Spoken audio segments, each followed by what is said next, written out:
2024 was definitely a test of faith and an emotional roller coaster, to say the least. A lot of trials and tribulations happened, a lot of endings, a lot of sudden stops, a lot of sudden endings to things in my life. And it really questioned my faith. It questioned my belief in myself, questioned my belief in my higher power. And it took a lot of unlearning, a lot of deconditioning, a lot of healing, a lot of emotional release to go back to that neutral phase, to heal, to grow, to understand these lessons that they were trying to teach me this year in order for me to receive the blessing, to be in a position to receive these new beginnings, to receive these new offerings, to be at that doorstep that is meant to open up for me. Hi, Soul Family. Welcome to my channel. We talk about all things to heal, grow, and evolve. And today I want to talk about spiritual lessons I've learned in 2024, things I've learned through my experiences this year, what I learned, what was the reason for this lesson, and what it was meant to come into my life for, and how I learned and grew from that. If this is your first time watching, welcome. My name is Sage, and on this channel, we talk about things such as spirituality, metaphysics, and African history. If that's something that you're interested in, just keep on watching. My 2024 year number is 9 this year for numerology.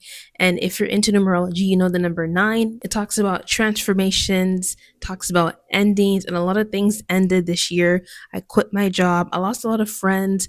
I lost a lot of belief. I lost a lot of faith within myself because of these sudden changes, because of these transformations in my life that I really did not expect, and I wasn't prepared for it. But it shifted me into a new perspective. It shifted me into a new timeline. And especially after I quit my job, that's when a lot of things kind of just fell off for me. I felt like my life was pretty much falling all over the place. There wasn't a consistent routine. There wasn't a knowing of what's going to happen next. What is the next step for me? But I got a calling to quit my job. And because I had that calling, I followed it. I listened to my intuition. I listened to my inner voice within myself. And I took that action. I took that move because that was something that was calling me to do. Because I wasn't happy. I didn't feel fulfilled. I didn't feel satisfied in my life. And I had a calling to quit. And so I followed my intuition. And that was a challenge for me. And I feel like that was a lesson for me to trust my faith, trust my intuition, trust the process, because spirit always has your back. Even if I wasn't sure what is the next step, what is meant for me to come, what is next for me in this journey, I just had to trust that I am being taken care of and everything is always going to work out for me. And I didn't really have that trust within myself. So that lesson for me was to build that trust within myself, build that relationship with my ancestors, my spirit guides, in order for me to trust the process and believe that no matter what happens, things are always going to work out for me because I listen to my intuition, I listen to the messages, I listen to the callings. Things will naturally work out and things will fall into place as it should. That was a big lesson I had to learn. Trust the process, believe in myself, believe in my spirit team, my ancestors, my spirit guides. Even if I'm not sure what's going to happen, they know what's going to happen. They have the blueprint of my life and they're guiding me to where I need to go, guiding me towards my destiny, towards my highest timeline. And I had to put in work. I had to put in work to believe that's actually going to work out for me. And I had to release a lot of limiting beliefs that is telling me that it's not going to work out, or it's telling me that I made the wrong move, or it's telling me that I shouldn't have listened to my intuition. I had to do a lot of releasing, emotional releasing, mental beliefs that were stopping me from making moves towards my goals, that are stopping me from believing that everything is going to work out, that was stopping me and hindering me from moving forward in my life. The second lesson I learned in 2024 is it is okay to pivot. It is okay to change. It is okay to go different directions if you feel like something is not working out for you. Good example is for this channel, my platform, my Instagram and TikTok. I'm also on TikTok and Instagram apart from YouTube. And I felt like I wasn't sure what direction I wanted this channel to take.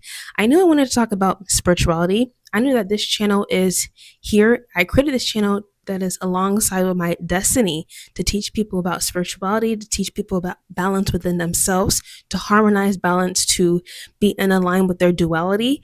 I wasn't exactly sure how to take action towards that.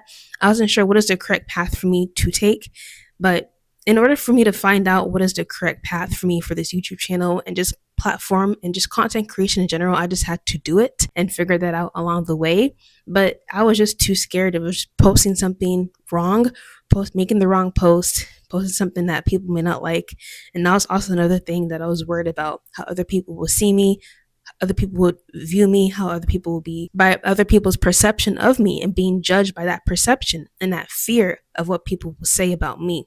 Talking about spirituality, the ancestors, that fear of people antagonizing me, people attacking me because of that, because of those underlying fears that I had, those subconscious beliefs. It was hard for me to make posts, especially because I wasn't exactly sure what direction to take this channel from. That's another reason I took a hiatus from this channel, a break, because I wasn't quite sure what I should make videos about specifically. I just knew it was going to be about spirituality in general, but getting down to the nitty gritty, I'm still not quite sure. But in order for me to find out what it is about, I have to keep making videos, keep making content, and then things will fall into place as it should. Another spiritual lesson I learned this year is endings always lead to new beginnings. Going back to my 9-year for 2024, I'm still currently in a 9-year. A lot of endings, friendships ending, relationships ending, job endings. These will always lead to something new. I always tell myself that if this doesn't work, something better is coming along the way, because all is energy, all flows into motion. Everything flows, everything goes into cycles. And if you feel static in our life, there's not enough energy in that specific area that is flowing. So if something ends, that means a new thing is going to flow into your life. A new cycle is beginning. Most of the times we will flow automatically into something better. We will flow into a higher timeline, better friendships, better relationships, better opportunities always come towards us. As long as we remain in that frequency of our highest selves, frequency of our highest timeline, as long as we're consistent in that, no matter what ending that happened to us, something better is always coming along the way. And that was a tough one for me to really sit down and realize. I always knew that in the back of my head, but it's different when like you're actually facing it face to face, facing rejection from people, having to end relationships, ending friendships with people that you thought would be long term in your life. It was hard for me to like really set that in stone, like, okay, something else better is going to come along the way. But I invested so much time and energy to these people in my life, and it just ended so abruptly. And it just took me a while to really heal from that and really have that extra space that was in my life. I had to feel that in healthy ways. When I'm experiencing that firsthand, it just feels different, and it's hard for me to really contemplate that and just lock that into my subconscious that something better is coming along the way. It took a lot of going back to that last lesson, releasing limiting beliefs, being consistent in my habits, my routines, my healing journey, self-discovery journey, to ensure that I'm in alignment with my higher self. I think we're number 4, right? 4th spiritual lesson. No matter what happens, if all else fails, my ancestors will always be here for me. Ancestors always have our back. They are our ride or dies. They're our day ones. They are here for us. They take care of us. They love us unconditionally. They are here to guide us, send us messages, protect us. If all else fails, go to your ancestors. Whatever plan you have, whatever decision, whatever thoughts you have, go to your ancestors. If you have an idea, go to your ancestors. You want to make that move, go to your ancestors. They should be the first and they should be the last. They should be in the middle. They should be walking the step, every single step of the way with you, because they are here to guide you, protect you, love you. And this year really taught me that I have to strengthen my relationship with my ancestors. Part of my destiny is returning back to my roots, learning about my traditional roots with my ancestors, learning where I came from, what we did traditionally in spirituality, what we did to connect to the ethers, the cosmos, the universe, the divine. What is our process? What is our routines? What are our rituals? What do we do specifically in my tribe? And implementing that in my everyday lives. And it really taught me that I have to build that connection with my ancestors, my spirit guides, my spirit team, people who are here watching over me, because they are our ride or dies. They see what's going to happen before it actually happens, and they direct us and they guide us to prevent any unnecessary things coming into our lives that will derail us from our destiny. And if we have that connection with our ancestors, you're good. You're protected. Sometimes we go through events, we go through endings for us to learn our lessons we need to learn, but all the unnecessary things that we experience in our lives is because we miss signs, we don't listen to our intuition, or we don't follow through with the things that they tell us to do. And as a result, we face these consequences that are hindering us from our destiny, that pushes us back, that delays us. But if we have that connection to source, connection to spirit, we are good, we are taken care of, and we can hear the messages directly, more clearly, and we have more clarity on our journey, on our path. So this year really taught me that ancestors always, ancestors first, and if all else fails, go to the ancestors, because that means that something needs to be changed, a direction needs to be made, or maybe I need to go a different direction in my life, in my plans. And that is perfectly fine to change direction and pivot, because that is all about life. That is all about our lessons.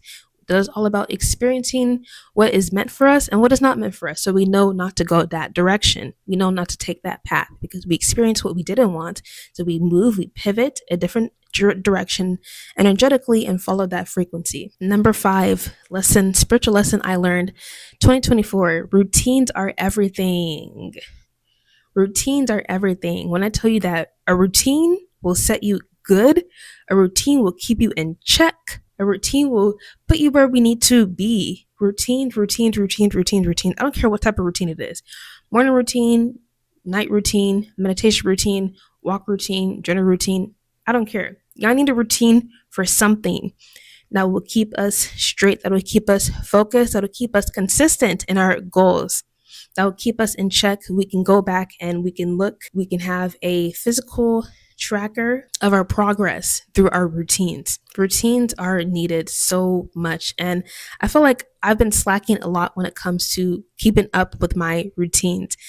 For maybe about the first week or so, I do so well. Like, I'm on it, I'm on time, I'm just doing my thing.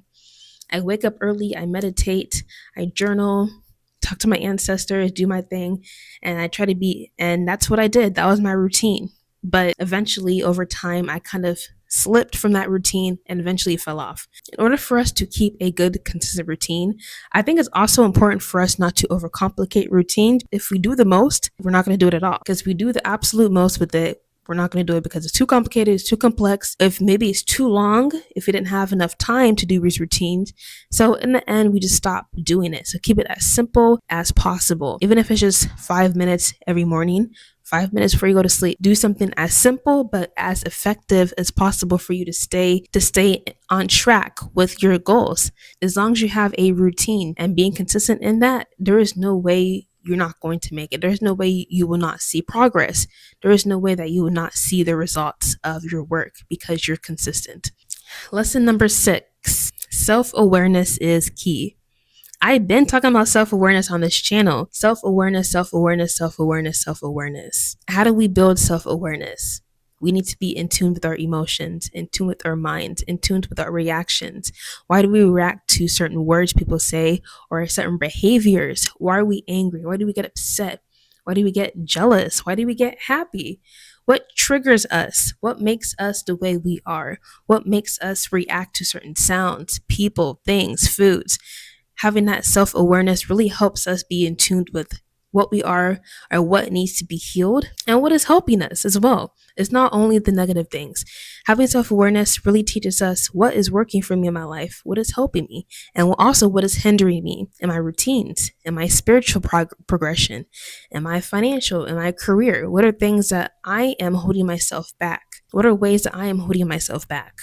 Shadow work is also a great way to you to build self-awareness. I'm still doing shadow work. I journal often and I just talk about my day, how it went, what affected me, what hurt me, what needs to be released, what things I'm looking forward to, how I feel. And writing these things down really helps me look back and really ponder and be like, okay, so I react this way when people say this about me, or maybe I blow up on people when people do certain things, or they step over my boundaries. Why do I allow people to step over my boundaries? Why I'm not consistent with my boundaries? Why do I react to certain things people say? Why do I react to certain sounds, people, places, things? And it really helps me build self-awareness about myself. So I still been on my shadow work and I will continue to do shadow work. I'll continue to journal, and that helps me build even more self-awareness. We can never have too much self-awareness about ourselves, about our surroundings, about our environment. And I feel like it's a great way to build a heightened sense of awareness about our reality. The seventh spiritual lesson I learned in 2024 is definitely expect the unexpected. When I am manifesting things I require to come into my life, it doesn't really come in a way that we expect it to, because our perspective of our realities is very limited, because we only see things from a 3D perspective because we are in a 3D reality. But our spirit guides see things from a higher perspective. And so they provide things and we receive things from ways that we not expect it. And it's probably for the better, because if we have received it in the way we wanted to, I feel like we would have missed an opportunity. We would have missed things in our life. We would have missed greater things, greater opportunities. We would have missed greater things in our life that would have been better if the spirit, if our ancestors received it in the way they wanted to receive it. So definitely expect the unexpected when you're manifesting. You require certain things to come into your life. You require a change in your life. You desire to be in alignment with your higher self, to be in that frequency with your higher self. Your higher self will give things to you. It may not be in the way that you want it to be. And we need to be able to flow. We need to be able to be open to receive in the way that spirit is wanting to give things to us. So pretty much go with the flow and just allow yourself, open your heart to receive the way that spirit is going to give it to you, in a sense. All right, y'all. That is all I have for this video. I hope this video finds you well. If there's anything specifically you want me to talk about or make a new video on, just let me know down in the comments. Tell me what lessons you have learned from 2024. What is your year number in numerology, and what lessons have you learned from that? And just overall things you want to mention, overall things you experience, you've learned, things that help you grow this year, and what exciting things are you looking for in 2025?